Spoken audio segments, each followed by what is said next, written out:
I've always been pretty good with habit building. I've stayed quite fit for my whole life. I've always tried to develop myself further. There was always something that stopped me dead in my tracks, and that was the mornings. I would often find myself getting up at 11 AM and not even starting work until 2, working late into the night and then doing the same on repeat. I know I wanted to change, but nothing seemed to happen until I found out about this formula on how to maximize your day in the best way possible. Here's how my mornings would usually go.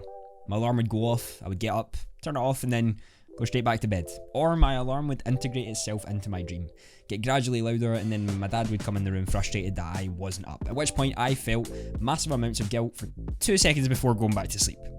Let's just say it wasn't the healthiest of routines. I could never work out why I couldn't get up. I would read about sleep cycles, sleep patterns, how to maximize your sleep, how to make it better, but nothing ever seemed to really push me forward. Because I wanted to make my mornings actually beneficial to me and everything that I was working on, this was the biggest stepping stone that got in my tracks, and I was frustrated to say the least. Till the Miracle Morning came around. The Miracle Morning is a book by Hal Elrod, a self-development book which takes you through the process of achieving level 10 in every area of your life. Like many, I was sceptical before reading, as I had already tried so many things, but I was eager to give it a shot, so I did.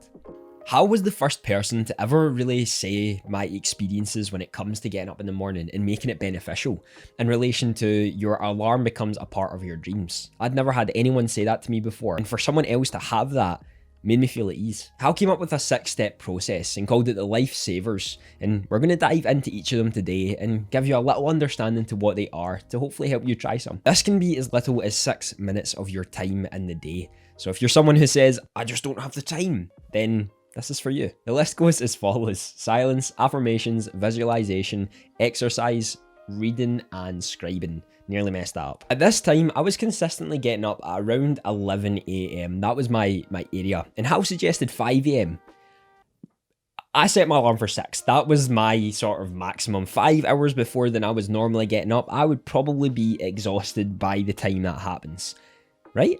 Well, I woke up that morning and I'd never really felt like that before. Hal actually put it in a great way, feeling like you did when you woke up on Christmas as a kid. And I thought that was something you could never experience again, unless you were maybe going on holiday and you got up at 4 AM to get your flight, or something that was just really exciting for you. But I felt ready. Something I hadn't felt in the morning in an extremely long time. Starting the morning with silence, I grabbed 2 of the pillows from my bed and placed them in the area that I chose to meditate with my environment. If you want to understand more about how important your environment is, you can watch this video, it's in the cards and I'll link it down below. I set my timer on my watch for 5 minutes to alert me when my meditation was over. With what I was doing, I was merely breathing in and out, and you know what? I was cured. I learned everything. Nope, my mind was racing like a Formula 1 race car and I couldn't think of anything productive to think about. It didn't go great. I couldn't center myself. I had no idea what I was doing and honestly thought I was back crazy as I was going through this sequence. I'm someone who really likes things backed up by data, and I knew from my own research that meditation is heavily backed up in many areas when it comes to health, mindset, and literally everything you could probably think of. Meditation can help in some way. Over the 5 minutes and as it got closer to the end, I decided to focus more on the positive things that are in my life, and listed some of the things in my head that I was grateful for, using some of the tips that Hal had given as well to help me push my mind forward a little bit. For me, right at that moment, I didn't really have an idea of why I was doing this, or the purpose of it and the meaning behind it. Quickly realised that we live in such a fast-moving world. From the instant that we get up to the time we usually go to bed, our world is hectic. We're working for someone else, we're worrying about things that are going on in our life, and we can never seem to just be present. And that's what it's about.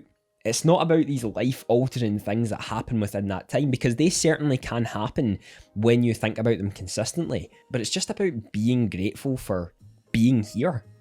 It sounds really stupid, but even that 1 minute of silence can give you everything you need to get ready for the day.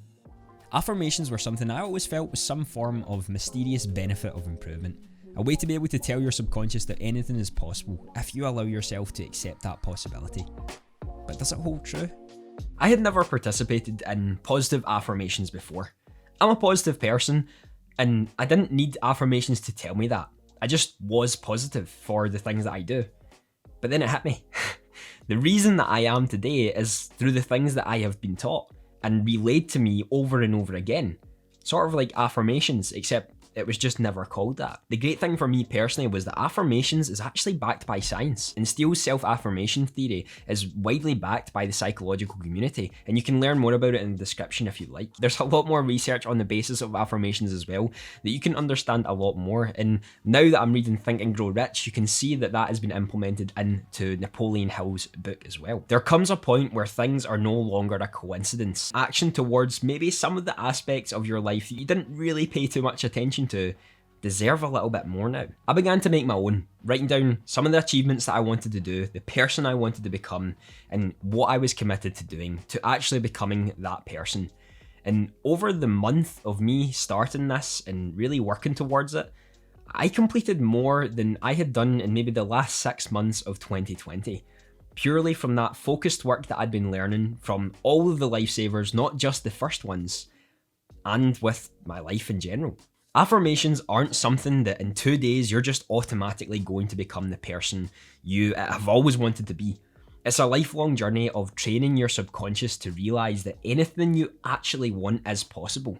Our limiting beliefs stop us in every single track that we can think of, and why we never shoot for something, maybe a fear of success, failure, judgment, everything that you could think of. Affirmations can help you realise and finally accept that there is no limits if you don't allow them. There was once a time we thought the 4-minute mile wasn't possible. There was a time where we didn't think we could go to space, we could go to the moon, we could even go to the depths of the water to understand what is below us. But we achieved all of those. And that was from people who didn't allow their limiting beliefs to stop them from being these types of people.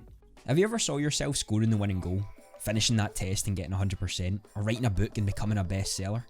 This is visualization at its basic level, and the next on the list for the Miracle Morning. Huffington Post and many other candidates have done research on visualization and shows that it actually provides benefits for those who participate in it. Now, visualization isn't about wishing for things. The science that backs it up is based on the process and the outcome of how you visualize what you're doing. An example of this could be writing a book. You visualize yourself writing the book, the flow of your words and the message that you're trying to convey within that being easily understood, and your writing just consistently going to better and better places. And then you visualize the outcome of you releasing the book, it becoming a bestseller, people reading the book and actually understanding the concepts that you're conveying to them, enjoying everything about it, leaving a great review and telling their friends and family about it, and you feeling proud of yourself for completing a massive goal that you never thought possible. That is the process of visualization that you have to go through. And again, just like affirmations, it takes time and dedication to actually become accepting of the person that you're believing you're going to become through the processes and the outcomes that you're visualizing that you can achieve. This in turn comes with negative thoughts as well. If we can process the positive thoughts to think to be better, to be more encouraging of ourselves, self-confidence, that process and the outcome, we can also do this in the negative light. If we're worrying about a big exam, a big game coming up, or anything that we can think of. This is why when we move that focus to visualizing the person we want to become, that allows us to truly move forward into actually bringing that theory into reality and visualizing the process of who we're going to be. Next up is exercise, and I don't think I have to tell you already how important this is to your health and well-being. We've been taught from an early age the upside to working out, walking and more. Action creates positive emotion, and exercise does just this. I've been a fairly active person all my life, so it didn't come as a shock to me that exercise was a great thing for you, and I think to all of you it's going to be the same. Now, for someone who likes to push themselves constantly, when I started walking instead of running or couldn't play the sports that I was playing due to this pandemic, I felt as if I was taking a step down from what I was trying to do within my life. This was until I saw the benefits and the possibilities that it held. See, walking allows you to remain fit, but it also allows you to take in a lot more in a form of meditation for yourself. If you want to go alone, you're alone with your thoughts, you can listen to podcasts, books, music, and enjoy the scenery around you. And also saying good morning to the lovely people who pass. Thank you to all of those people, by the way, because yous are great. The people who don't, say good morning to people, it's nice. Yes, it may sound stupid, but walking has allowed me to gain more of a clear perspective, not only on life, but just in general. I've become so much more grateful for the things that I have around me and the knowledge that I can gain and obtain from different sources at literally the click of a button as I'm walking and remaining fit. Yes, running is great if you're practicing to become someone who does running, but for me, when I'm walking, I can also remain fit, listen to a podcast, say good morning to other people, be away from my computer, and have a form of meditation for myself. What's not to win there? Throughout my life, reading was something I never really worked on. I hated it, if I'm honest. Books were boring, they didn't offer anything apart from stories, and that was the narrative I told myself. That was until I found the meaning behind books. I was a dick, let's just be honest when we come to that conclusion on how I perceived books. I heard something from a podcast saying people have been ambitious before you, people have been successful before you, people have achieved more before you. And then it hit me. We have the potential to learn from so many incredibly successful people for what, £15? Sign me the fuck up. The problem I had was I always used to think you had to dedicate this long period of time to reading a book and maybe not even enjoy it. This time, however, I decided to start small and make it 10 pages in a day were what I have to read. Now that has changed a little bit as I become more engrossed in actually reading the books, taking notes, and implementing the actions that they are teaching. No habit is formed in one day, and no one goal is either. But imagine you read 10 pages every day for a year. That's 3,650 pages that you have read. And if we average out of self-development, business and finance books at around 200 pages, you're reading around 18 books in a year to become the best version of yourself. Books are the key to unlocking the person you want to be and helps you answer the questions you may have that you just don't think you could get answered elsewhere. Books can help you see a wide variety of opinions and help you reinvent yourself time and time again to form into the person that you truly want to become and give you an opening that is never really possible elsewhere, especially when we were in school. I know that's a journey I'm more than happy to be on for the rest of my life. Finally, we come to scribing. Hal wanted to make the acronym flow, so writing couldn't fit in, but alas, scribing is the act of writing out in a journal with your thoughts and reflection of what you do, and is potentially one of the best ways to grow internally as a person in a short space of time. Have you ever thought of some incredible idea just before you go to bed and you're sitting there and you're thinking, yes, in the morning I'm going to start working on this. Then you wake up and you forgot.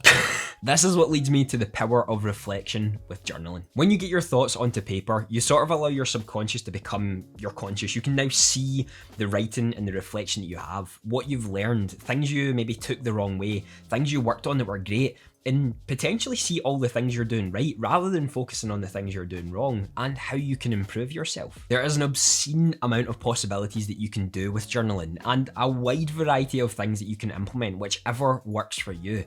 And I wish I'd started earlier or remained doing the habit earlier, as I've tried journaling many times. And that's what led me to purchasing the 6-minute diary. This has helped me massively just keep on top of it, and it's very simple to follow. It's really, really easy. If you're trying to get into journaling and want a structure when it comes to it, I would recommend it. This is the first journal I've tried, and in the future I'm going to be making one myself that can hopefully target the areas that have really helped me and some of the things I wish they had added to theirs. But I will leave a link down in the description if you would like to check it out. The links in the description, by the way, are Amazon affiliate links. I just want to disclose that to make sure you all know, and it's no extra cost to you, it just helps out the channel. The great thing about journaling is it allows you to reflect on the person you are and the person you're going to become, allowing you to look back on everything that you're doing and the person you're moving forward to within the future. See what you're grateful for, what you want to work towards, some great tips that you can help push yourself forward, and questions that make you think about the person that you're trying to build. Journaling doesn't have to be this scary behemoth of a task where you write a story every single day about everything that's happened. Start with one sentence if you want. Start as small as you would like. One word, it could be to sum up the day, and slowly progress to there until you become comfortable with what you're doing. Yes, it's important to push yourself a little bit more when you do get too comfortable, but when you're starting a new habit, it can be scary, and it can be nerve-wracking, and it can be overwhelming. So we want to keep this habit for a long period of time. This is what's going to help start that off. There you have it. You've completed the miracle morning. This, of course, is a lot to take in right away, and maybe you only go for one of these in the beginning. But I promise you, dedication each day to becoming the best version of yourself will change your life. The only person who can change the outcome is yourself. Will you take it? I've tried many different techniques when it comes to habit building. I am really interested in self-development, and it's actually what I'm working towards to create businesses for in the future. But all of those techniques led me to fail. And all of them. However, now I'm coming up to 100 days of habit building for most of the habits that I am doing. In one of the videos in the future, I am going to take you through my miracle morning when I get up, and then actually take you through everything that I do so that you could maybe implement it yourself or try some things that work for you and maybe help you to the place you want to be. This video, I just wanted to give a little bit of an overview of the miracle morning itself, and a little thank you to Hal as well for helping me develop myself. If you ever do watch this and manage to get to the end of the video, then thank you so much for the book, for everything you do in your work. I truly appreciate it, and for being the first person who ever understood that the alarm integrates into the dreams. That was a big one for me. If you have any questions related to this, give me a shout. I'd be more than happy to try to answer as best as I possibly can and send you on to some resources that have helped me build these habits for the future. I want to thank all the patrons again for helping support this channel and what it is, and have a fantastic day.